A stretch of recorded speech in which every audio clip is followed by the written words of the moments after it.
자, 이번에는 연말정산 간소화 서비스에 대해서 알아보도록 하겠습니다.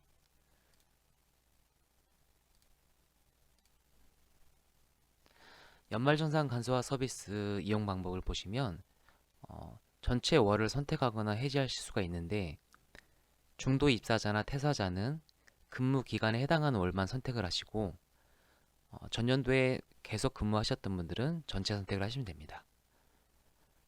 다운을 받기 전에 각 공제 항목을 조회하시고 내용을 하신 다음에 전체 내려받기를 하시거나 출력을 하시면 됩니다. 자료 제공 동의 신청 방법에 대해서 한 장으로 보여지고 있습니다.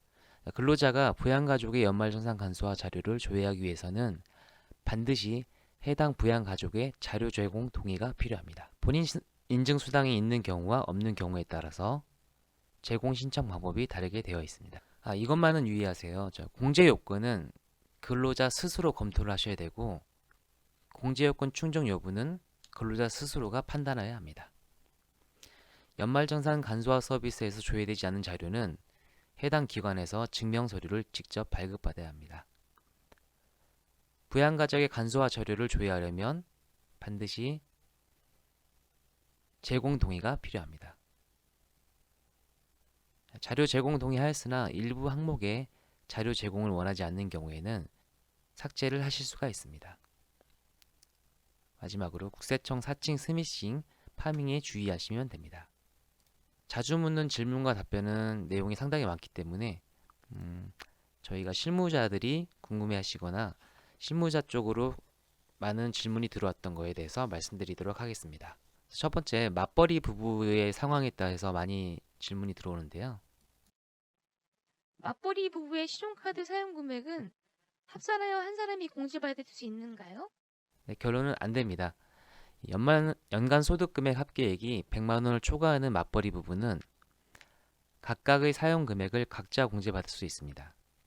단 가족 카드를 사용하는 경우 가족 카드는 결제하시는 분이 아닌 카드의 명의자, 즉 카드에 쓰여 있는 이름이 쓰신 분이 신용카드 등 사용 금액 소득 공제를 받을 수 있습니다.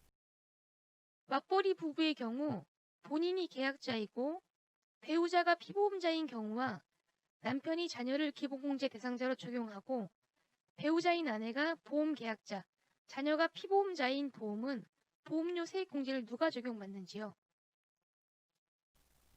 이런 경우에는 부부 모두 공제를 받을 수 없습니다. 이유는 남편은 보험료를 직접 지출하지 않아서 공제를 받지 못하고요. 배우자는 기본 공제 대상자를 피보험료라는 보험에 해당하지 않아 공제받지 못합니다.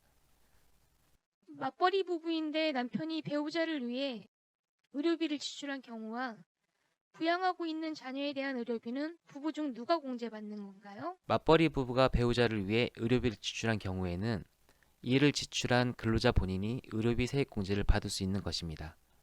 진료를 받은 해당 배우자가 의료비 세액 공제를 받는 것이 아닙니다. 자녀에 대한 기본 공제를 받는 자가 지출한 경우에만 지출한 자가 의료비 세액 공제를 받을 수 있습니다. 같이 살고 있지만 소득, 연령 요건을 충족하지 못하는 부모님을 위해 지출한 의료비와 따로 살고 계신 부모님을 위해 의료비를 지출한 경우 공제가 가능할까요? 동거하는 부모님의 소득 금액이 100만 원을 초과하거나 60세 미만으로 부모님에 대한 기본 공제를 받지 못하더라도 근로자가 부모님 의료비를 지출하였다면 의료비 공제가 가능합니다. 그리고 부모님과 주거 형편상 별거하고 있지만 실제로 생계를 같이 하는 경우에는 나이 소득 요건을 충족하지 않아도 부모님을 위해 지출한 의료비는 공제 가능합니다. 단 부모님이 다른 사람의 기본 공제 대상자이면 안 됩니다. 장남이 인적 공제를 받는 부모님의 수술비를 차남이 부담한 경우 의료비 세액 공제를 받을 수 있는가요? 두 사람 모두 공제받을 수 없습니다. 의료비 세액 공제는 기본 공제 대상자를 위해 지출한 의료비가 공제 대상에 해당하는 것으로 장남은 의료비를 직접 지출하지 않아 공제 대상이 아니고 차남은 장남의 기본 공제 대상자를 위해 지출한 의료비이기 때문에 공제 대상이 아닙니다. 부친의 의료비를 장남과 차남이 분담한 경우 누가 의료비 세액 공제를 받을 수 있을까요? 부친에 대한 기본 공제를 적용받는 자녀가 지출한 의료비만 세액 공제 대상에 해당됩니다. 만일 장남이 부친에 대해 기본 공제를 적용받는다면 장남이 부친을 위해 지출한 의료비만 장남 공제받을 수 있으며 차남이 지출한 의료비는 장남, 차남 모두 의료비 공제를 받을 수 없는 것입니다.